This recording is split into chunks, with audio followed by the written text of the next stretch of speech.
It's time for Steve and Rick's POTcast.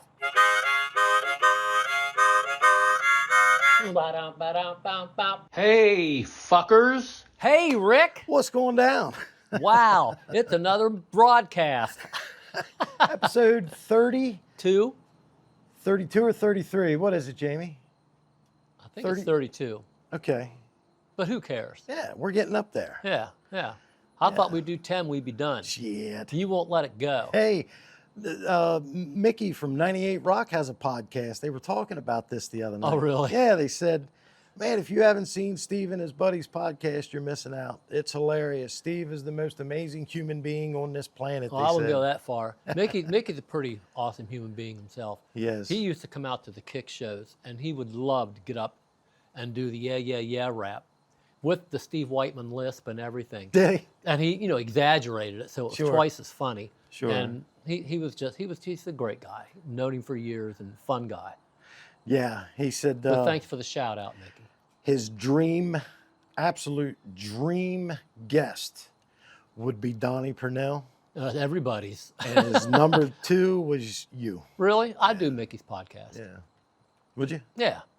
He's one of the few that I would do because I have a long-time relationship with him. Yeah. Known him for years. Great guy, funny guy.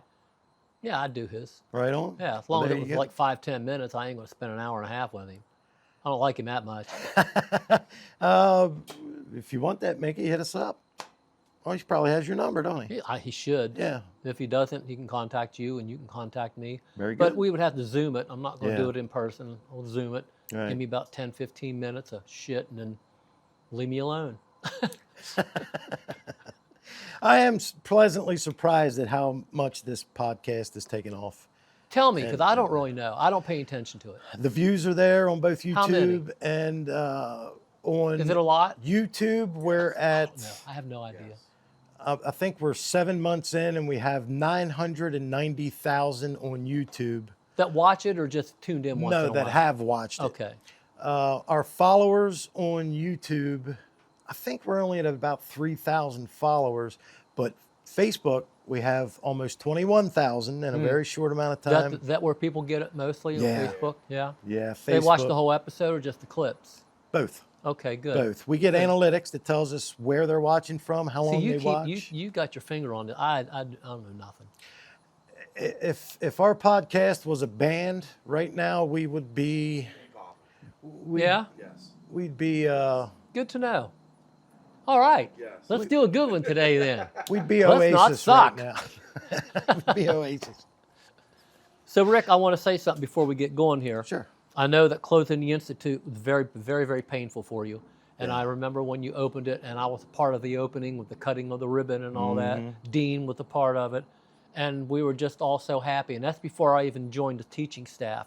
I was just so happy that you were sinking your teeth into something that you were passionate about. Yeah. And I thought it was amazing. And I'm so sorry to hear that it didn't work out, that after 7 years, you had to let it go. 8.5. 8.5? Yeah. And that's why Kelly looked at me the other day and said, we need to take Rick and Tracy out. They need to pick me up. So it was nice to get together on Saturday night, go to Cafe Roma, get a picture with Luigi. He's awesome. He's great. He is. But anyway, just, I hope you're okay. I hope everything's going to be okay in the future for you. And I know it will be because I know you and you're a grinder. Yeah, I never had the idea of it closing. I never thought it. I thought I would be giving the business to Lennon one day. Right. And let him take it over. And Lennon's your grandson. Yeah, Justin's son. And, for about the last year and a half, it's been hemorrhaging. I've had to take outside money to pay the bills. And what it was, you guys were a huge part, you and the other guys in KIX. We were known as the KIX school. Right, I know. You were a big part. And then when COVID hit and you kind of retired from teaching and the other guys kind of stepped away. Were you open during COVID? Or you we closed only down? did video lessons during right. COVID. Okay. I think it was 3 or 4 months we were out. Right, So right. it hurt us. And then the Guitar Center opened right across That hurt town. you big time. And then another music school opened on the other side of town. Yeah. So in theory, they potentially took 66% of any business that was going to come my way. So not having the KIX attachment and having new competition Yes. was just Yeah. the death nail. It was. We went from almost 200 students that come in every week to around 60. Oh, wow. And it's not enough to survive. No, of course not. So while I kept hoping things would turn around and there's going to be a shift and I'm going to come up with an idea that's really going to make things work, reality finally hit me. Yeah, unfortunately. I'll be glad I did it in a couple of months. Yeah, but right now it's a headache that's off your plate now. But the Institute wasn't really a business like a convenience store or, you know, what we did over the years was we built relationships. Right, sure. So many friends, so many people met because of the Institute. And I mean, even, you know, I think the night me, you, Brad, Bob Perry, and Jimmy played, I think that kind of sparked the recording of You're Welcome, because it did. We brought Brad out of retirement. Brought us together.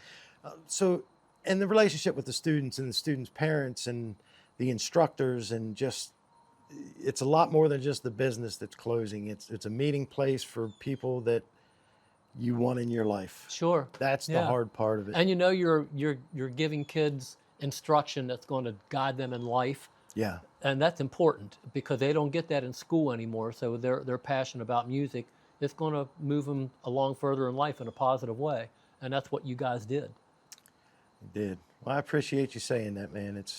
It's a rough one, but like you said, we're going to keep going. Justin and I have a couple other things we're working on. You'll be fine. Yeah. Plus, you know me. That's right. Old rich rock star, right? I don't know about rich. You refer to yourself as old that, rock guy is how I refer to myself.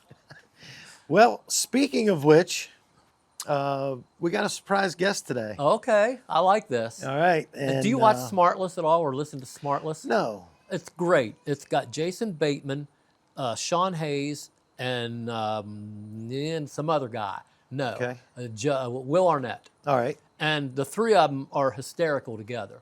And then they always have a surprise guest. And they don't know, like the one who brings them on, the other two don't know. Okay. So they're like describing who their guest is going to be, and the other two try to guess before they reveal. Okay. And it's similar concept. Yeah. That's why I asked. It's always going to be somebody from your past or associated with you or KIX that you know. It's never going to be just some strange guy. So some girl I fucked 25 years ago. Yikes. Well, no, I've been married for 42, so no, I 44 years ago.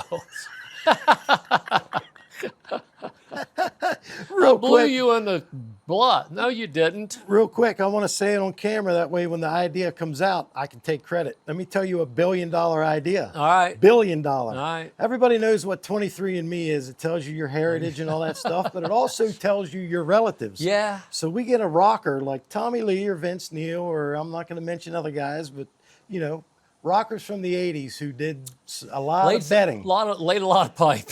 We have them take a 23andMe and see how many 40 to 50-year-old kids they have out there. Dear God, I wouldn't want to know. That documentary would go wild. But Yeah. look at somebody that they're not going to get child support because they're over 18. Yeah. But just find one rocker crazy enough to agree to do it, and I think it would blow I don't think you're up. going to find one.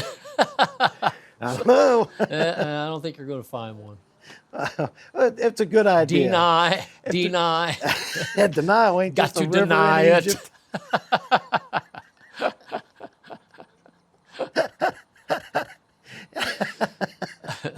All right. Well, if there's anybody out there that would be willing to have a documentary done about that, and you did a fair share of Promiscuousness. Yeah, That. in the 80s and 90s, let us know. We'll do it right on this show. We'll give you the test, and then in 4 weeks, we'll give you the results. And then you go to jail. All right. So, not that it's a segue into our new guest, but let's. It could be. All right. Let's take a quick break, and we will get this rocker on screen with us. Looking forward to it. Lord Lawn. Steve! Ronnie, Hey. 10 Younkins. What a Ronnie, surprise. Do you remember Bo Schenenbeck calling you Yes, I do. Lord Lawn? I don't know why I he don't know called where- you that, but it was funny as hell. I don't know where he came up with that. I don't either. I think it was something that we were smoking. Maybe Could I have don't been. know. Could have been. Might have been. Could Hence have the had something to do with podcast. it at that time. You look good, buddy. We're long. Good. Great. You look good, Yeah. Ronnie. Thank You you. look good. Good to see you. Yeah, it's good to see you too. Yep. Thanks for And coming on with us, man. I know we've talked a million stories over the years, and that I found very interesting. So, and Steve has told a lot of stories that has involved you. So I figured we'd get into some of those stories. they were probably true. More than likely. Even Yeah. if they weren't, who remembers anyway? And I think one of the very first ones we did talked about you and Steve shitting in coal buckets. That was somewhere in Pennsylvania, Yeah. I think, wasn't it? Yeah. It was like a at skating a rink or something. There was no green room. no green room. And there was no bathroom. And you and I both had to release a dump. And we found these coal buckets. You got to do what you got to do. Exactly. And the show had to go on. You can't go on stage with a load. I mean, you got to dance. You had to dance. I had to play. I mean, what are you going to do? If I do one of these, I'd shit myself. Yep. So, yes, we were the dynamic duo back there in that room. Behind the stage. I think maybe Dave Tom walked in on us once. One of our road crew guys. Yeah. So, all right. You were telling me a story earlier about Steve buying a LeBaron. Oh. Oh, yeah. Well, it started out with the Pinto. No, it was a Bobcat, right?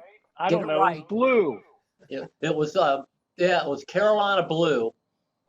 And it was a piece of shit. It wouldn't run. And I kept taking it back to it was Hoffman Chevrolet. I kept taking it back to him, and I would just come back and break down a week later. And I finally start calling them the cockheads. But then they sold you, said, you need a car that you look good in, right? And they sold you on the LeBaron. Yeah, the black LeBaron. A burgundy top. I remember the car. And you did look good in it. I looked damn good in that car. I mean, you had character in the Bobcat. Don't get me wrong. That Bobcat had a thing about it. And it did get us to practicing back because I didn't have my license at the time. Right. And and I appreciate all the rides. We took the Bobcat to Miami. Oh, you didn't go to Miami. Never mind. No, I missed that ride. You missed that ride. I wish I would have gone to Miami. I know. But, I didn't mean to bring that up. It just occurred to me. It's okay. Is that the one that you and Jimmy were out in at like 6 a.m. maybe? Well, the crew drove it down because we flew down. And Joe and Brian's brother, John. Every time I get on this fucking thing, I lose my mind. But they drove it to Miami, and then so we could have a car down there to run around in. Oh, yeah. And Jimmy and I, we ran the shit out of that thing. And the crew had it out one day, and they got pulled over by the cops. And they thought they saw the Maryland tags, and they thought for sure they were drug runners. And they stripped the car down to nothing. I mean, and Joe and John were crying because they knew it was my car. And they fucked that car up bad. And Joe had to put it back together. Well, if anybody could do it, it'd be Joe. Yeah. God bless Joe Procopio. Love him. Yes, absolutely. He used to build all my non-standard Ronnie things. He'd write NSRT on non-standard Ronnie things. He would scratch his head, but he would make them for me. He'd use the vise over at Jimmy's basement, the vise, and he built a lot of stuff with that vise. Yep. Absolutely. It just popped in my head, Ronnie. I was thinking about traveling. You told me a story once. Now, you dated one of the girls in the Bangles. Yes. Which one was that? Mickey, the bass player. Girl with the red hair. Didn't they kick you? They wanted to kick you off the bus, or they kicked you off the bus for a silly reason? No. The bus story was that it was the cleanest bus I ever was on in my life. I mean, I came off of the KIX bus. We had crew on there, 5 guys in the band, guitars, and you know, it was a bit messy at times. They had the cleanest bus I'd ever seen in my life. It was ridiculously clean. The story was being in the back of the van coming from a show with them. I was chewing gum. Oh, that's right. Okay. And the drummer was, I don't know. Debbie was hard to get along with. I didn't have much of a rapport with her. So I was chewing this gum and it bothered her. And she wanted me to get out of the van because I had gum in my mouth. I was like, chewing gum in the back of the van? Wasn't that in a movie or something? Chewing gum in line. Blazing Saddles. Chewing gum in line and they shoot the guy or something. Do you have enough for everyone? Yeah. So, but that's all that it was. I mean, yeah. But the other girls I got along with great. Debbie, not so much. She, well. I remember she was a sweetheart. 3 out of 4 is not bad. Yeah. You know? That's not 4 out of 5 of us ain't bad. That's right. Wow. You guys are doing great with this. Is it the podcast or the podcast? Both? Podcast. Yeah. I've seen clips of it. My friends tell me about it. I've been sent clips and I laugh my ass off and I'm just like, I love it. So well, thank you for doing it. Thank you for doing it. You make a lot of people happy. That's what it's all about. That's what I'm hearing. That's why I do it. I do it because he talks me into it. And I know I hear it from a lot of people. If I walk the park, at least 3 people stop me every day and go, "Love the podcast," and I'm like, "All right, that's great." Yeah, man. Yeah, people are enjoying it. You still do a lot of walking? Huh? You still do your walks every day? Oh, yeah, every day. 5 miles every morning. 5 miles? Yeah. Like clockwork. Yeah. I only do a mile. I do a mile. That's about all I have time for. What's that, Rick? That's just to catch people up a little bit on what's going on with you now. I wanted to tell the story about the singer you saw on YouTube, where you called me and said, "I saw this Alice Cooper video." Yeah, and I thought it was Alice Cooper, and I was looking, I was going, wait a minute, that's not, I thought it was an old Alice Cooper, like Killer era, Love It to Death, Killer, that kind of, and I'm like looking, I was like, well, that's not Dennis Dunaway, that's not Glenn Bucks, even though the guy had blonde hair and played a 3 pickup SG, and I'm like looking, I'm going, man, this guy sounds like Alice, and I was like watching him, wait a minute, that's not Alice Cooper, but is that, and then, wait a minute. Hey, wait a minute. So they were called Pretties for You. And I watched the whole set. I was like, damn, these guys are good. And I think the guitar player actually did play on Paranormal record, Alice's record. The guitar player is really good. And so, I recognized that the drummer was great. And the singer just had charisma. And he sang it to the T. He dressed the part. Did the whole thing. I ended up watching the whole set. It was really good. And I actually found out he actually did a tour prior to that with Dennis Dunaway. He went across the country with Dennis playing Alice Cooper songs. He's good at it. And then I found out that he sings other songs. He's great at covering people and doing a really good job at each person he covers. Kind of a chameleon, if I could say that. He would get detail oriented with his dress and vocal style, but he killed it with that Alice Cooper thing. So I told Rick about it. I said, hey man, and like a month later, Rick goes, I found him. I was like, what? How on earth did you find this guy? But you did. And I just talked to him last night for an hour. He became a friend of mine. Nice. Yes. And we've gotten together like 5 times. There's been a lull in the last few months. I got into writing songs for Blues Vultures, and the band's different. And so we've been rehearsing a lot, and we have some gigs to do. But I just talked to Paul last night, and we're going to get the band back together in New York and go back up to the Rivington where we rehearsed downtown near the Village. And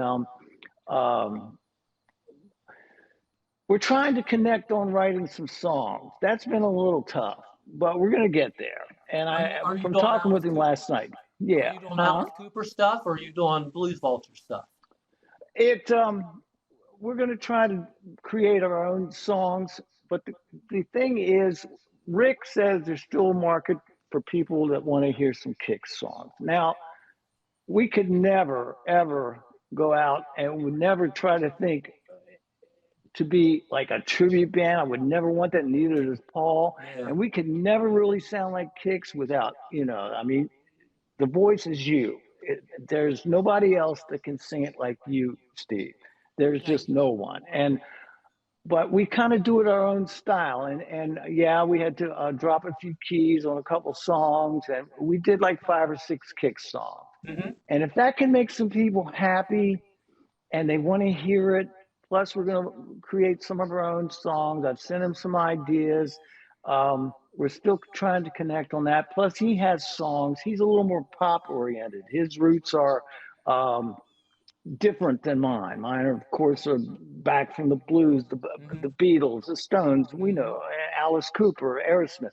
His are a little different. Here's more like Cheap Trick, and we both connect on the Beatles. Who doesn't? I mean, the melodic vocal lines and stuff. So I had a good conversation with him last night. We're going to go back up and get back together.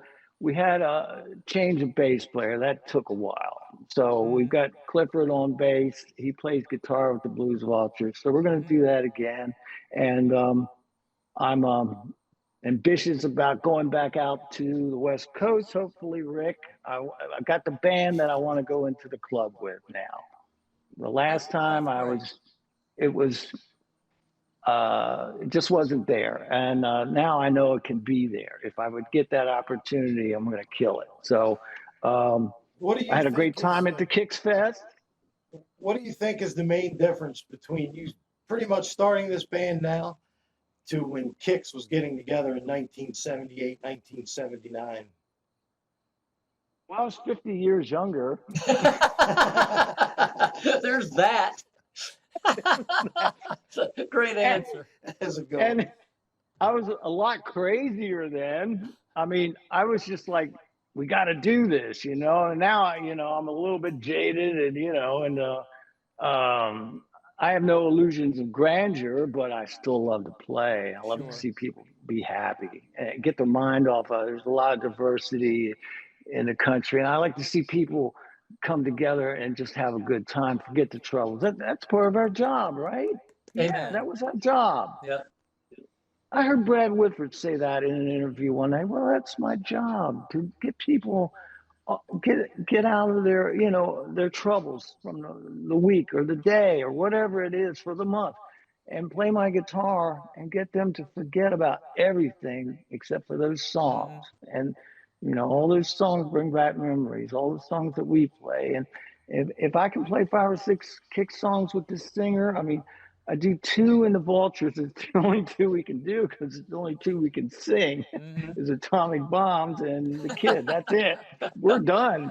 And but Paul, we can do a few more. And if that can make some people happy and there's some gigs to be had with that, yeah. That's Paul great. Verlinos is That's great. Yeah. See, I always did it just for me. I didn't care about the people. Oh, yeah, you did. I'm kidding. I know you are. Yeah, absolutely. But yeah, I think we all did. What was your favorite venue locally here back in the early 80s you guys would play? Because you had so many, and so many have become legendary. The Old Mill, Mountain View, all those places. What was your favorite? You mean before Hammerjacks? Yeah. Before Hammerjacks. I would say the Mountain View. Yeah. You too? Yeah. Absolutely. Yeah, we had some of our best shows there.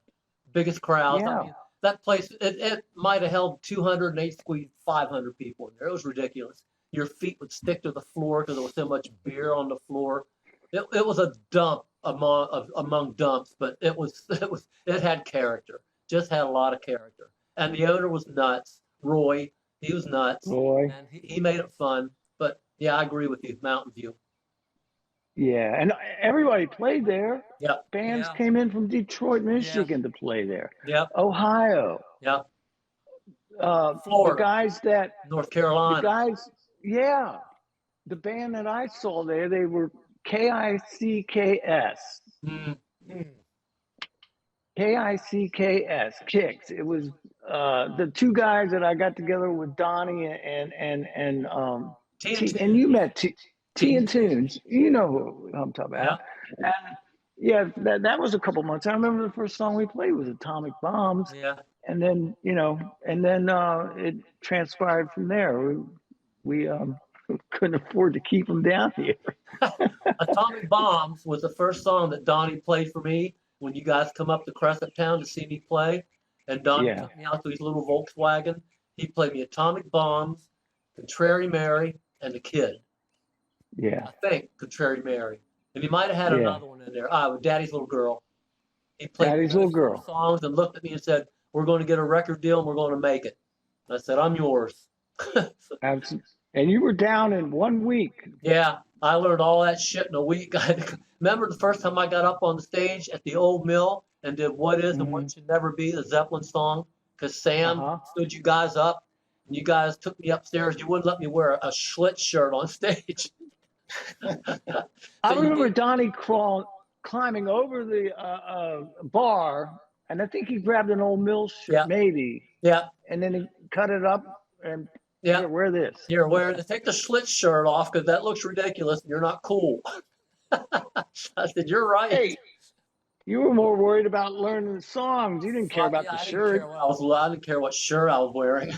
I was That's getting up right. on stage with the shoes for the first time and singing a Led Zeppelin song that ain't easy to sing. But we pulled it off. Yes, we did. I never asked you, did you know about the shoes before they came up to meet you? Yeah, I saw them at Clary'sville Inn. Wow. Remember the Clary'sville Inn? Oh, yeah. With the old dog Scab out in the back. Down by the railroad tracks. Yep, down by the railroad tracks. Yes, I remember seeing you there. I walked by.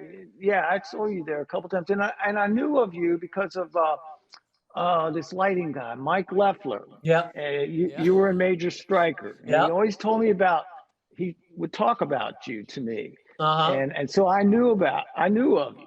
And we used to play at Ellerslie Tavern. Yeah. That's where I saw you guys. Yeah. I remember you being there, and it was when Terry was singing with us and Spence on drums. Yep. Yeah, man. And then a year later, I'm in the band. That's right. Your memories from 50 years ago is crazy, both of you. That's insane. It's life-changing shit back in those days. Yeah. I can't remember. I can't tell you what I did yesterday, but I can tell you what I did 50 years ago. Isn't that weird? That's weird. Isn't that weird? Yep. Yeah, but that's how it is. Ronnie, you made me think of something when you said, "Hey, wait a minute." Remember, that was a classic line from when we had E.T.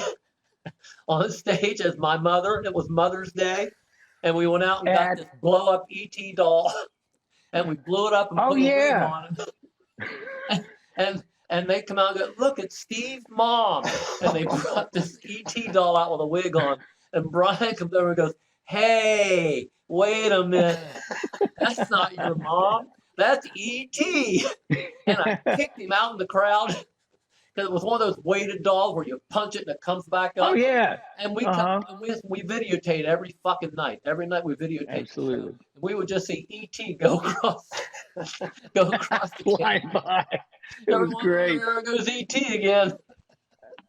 I mean, that's totally original, like show business part of the band. Yep. I mean, nobody else did that. Hell no. Nobody wanted to. And that was at, what's the name of that club we played? The truck ran into the front of it. Coast to Coast. Oh, yeah. Yeah, that was that's what the ET thing was, Coast to Coast. Yes, Coast to Coast. Yep. I think we did it again with another, I forget what it was. But hey, wait a minute. That's not your mom. It was Mr. T. It was Mr. T. Hey, wait a minute. I think we did Mr. T. Yeah, That's how subtle Brian's sense of humor is. He's just it's great. He just say the funniest shit because he didn't talk much, but when he said something, it was worth listening to. Oh yeah, absolutely. Yeah, I saw him on a couple weeks ago. He came out and played atomic bombs and Yeah. the kid. And I just look over and there he is. I mean, I did get to see him for a second before we played. Hey man, how you doing? And but to hear him play, it was great. And Yeah. to play with Jimmy, I mean, what can I say? They're the best. I know. I wish I didn't deteriorate because I would probably like to still be doing it, but it's come and gone for me. Hey, I understand. Yeah, I know. Everybody I understands. totally get it. Hey, Yeah. absolutely. You got this going on. You're making people happy, and Yeah. people talk to you about it, and I think it's great. Unfortunately, I relied on all my physical attributes to do a show. When my feet don't move and my voice doesn't work, it's like, okay, time to retire. So I knew it was time. I understand that, and I mean, I can empathize with you. I have some physical ailments and Sure, things that bug me that I got to go through in preparation for gigs. And I was like, I get it. I totally do. So I empathize with you with that. Yeah. Totally. I just got to the point where I didn't want people laughing at me or saying, "Oh, he's not what he used to be." I never want to hear those words utter out of a fan's mouth. So that's when I Hell said, no. time to go. Exactly. Absolutely. Yep. Yeah, for sure. And but it was good to see Jimmy and Brian, and Bob was there. They came up and jammed afterwards. I saw Mark, but I didn't get to say hi to him. It was like he was talking to someone, and it was time for us to go play. And I didn't get a chance to say hey to him, but I texted him next day and said, "Hey man, sorry I didn't get a chance to say hi." And I'm sure he was busy with Gaston. They haven't played in Gaston for years. Yeah. I'm sure they sounded good. Yeah, I'm sure. They really sounded. Yeah, they sounded really Remember good. the time we went to their rehearsal studio? It was all of us, and it was Mark and Rob and I guess the drummer, Craig. Craig, and we were, I don't even know why we were there, but I think they may have opened up for us, and Donnie was really enamored by him and wanted to talk to him about maybe getting some songwriting. You remember that at all? Being in their rehearsal studio in Gaithersburg, I think. Yeah. I remember. I don't even remember why we were there, but I remember that's the first time we'd met him. Yeah, right. Yeah, because I remember going over there a couple times because Mark painted the Nut Wagon. Oh, that's right. He had a body shop, or he had access to a body shop, and he painted the Nut Wagon. That's where he got into computers, at the body shop. That's what he did. He worked on the computers, and that's when he got acquainted with it, and that's when his career skyrocketed after that. Yeah, I had no idea he's a genius. Yeah, none of us did. I just thought he was a knucklehead like me, drinking some beers and painting a van. What can I say? Chasing. Back up a second there, Ronnie. So a lot of people don't know about the Nut Wagon. They think it's just a song, but the Nut Wagon was real. It was your. Oh, yeah, absolutely. It was the Nut Wagon. It was 95 north and south Nut Wagon. Yeah. There's no way on earth anybody could get away with what we got away with back then. You open the door to take a pee stop, and you hear ching, ching, ching, ching, as the bottles roll down I mean, we just couldn't. There's no way we get away with that now. And while we're still alive is beyond me. The nights we would drive home from the Seagull. And I'd be falling asleep. Somebody would punch me in the arm. Wake up. I'd be like, what? We'd look up at you and you're like this. Man, God had a plan for us to still be here. Yes, he did. She did. Whoever, whatever. Thank you. Yeah. Whatever, however. Yeah. Or Steve Lake. You remember that guy? Oh, he would drive 95 miles an hour to get back to Hagerstown. He was our sound man, the loudest sound man we ever had. This was way later. This is what, 92 maybe? Yeah, that's getting close to the end. Yeah, and he would live at the motel in Hagerstown near the mall. Yep. And Steve Lake, but he was great. He didn't care how loud the guitar players played on stage. He goes, "I'll get you in the PA."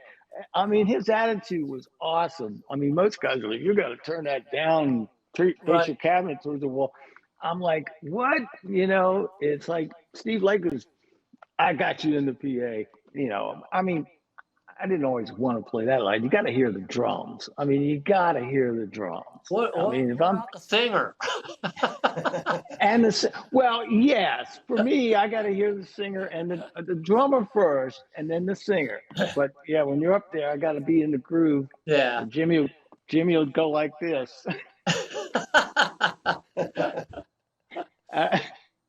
I didn't like it when Jimmy went like this. I'm like, oh, I got to get on back in the groove here. But yeah, you got to hear the singer. You don't want to. There's stories about Steve and Tyler. Joe Perry they would get arguments after their first gig because Joe had a 100-watt Marshall. This is before there were 2 screamers. Right. And you'd crank them all the way up to get them to sound right. I mean, you're blowing the singer away out front. They had arguments after arguments. I'd read. Well, that's before we got inner monitors too. Inner monitors solved it all. Yeah. So anyway, but well, Ronnie, believe it or not, that time has flown by. We are just starting to have. I know. Get warmed up. Believe it. We'll do it again, okay? We definitely have. All right, Steve. We got a couple minutes left to tell everybody what you're doing right now. Tell us what the Blues where you're coming up, what's happening. Okay, thanks, Steve, and thanks, Rick. October 18th, Racehorse Tavern. That's near York, PA, Thomasville. And then October 25th is Brooklyn, New York, at a place called Lucky 13. We're playing with 3 other bands. We're second. We were third, but the band Witch Force is playing after us because they have this girl singer that just is like Janis Joplin. She's just throaty. I was like, I can't follow that. I said, put us on at 9:00, man. We warm these guys up. Go ahead. They have earned it. They play at that club. So that's on October 25th. At Lucky 13, Paul Bertolina's lives in Brooklyn. He's going to come over and sing the 2 KIX songs we do and an Alice Cooper song. Yeah. And then November 14th is the Backseat Bar and Grill at the Concert Center. Mm-hmm. Thank you, Rick. And with what's the Guns N' Roses tribute band's name? Can't believe it. I can't remember. Is it Night Train? Anyway, we're going to be there opening for the Guns N' Roses tribute band on November 14th. So those are 3 shows coming up: Racehorse, Lucky 13, and Concert Center. Well, listen, good luck with everything you're doing. Thank you. Really good to see you and talk to you again. Good You luck too, with your project. I hope it works out for you. And see ya. All right. Thanks, guys. Okay, this thing just shut off. See you, Ronnie. See you, Ronnie. Thank you, buddy. All right. Thanks, Bye, man. Steve. Bye, Rick. See you, man. All right.